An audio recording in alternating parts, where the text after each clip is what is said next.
Hey guys, what's up? In this tutorial we're going to show you how you can straighten photos and images in the Affinity Designer in 2026.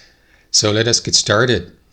Alright guys, so navigate to your image or photo or design on Affinity and let us go with this example mountain range here. So what you want to do is make sure that the image is selected in your list of layers, then switch from the Vector Studio to the Pixel Studio, choose the cropping tool here on the left hand side, and click into this straightening tool here.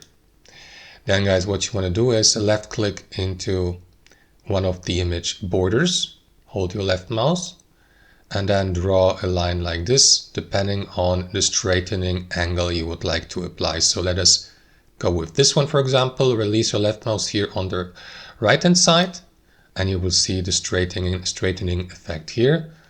Press enter to confirm the change, and now as you can see it's like a rotation, right? So that's how it works. Thanks for watching and have a fantastic day.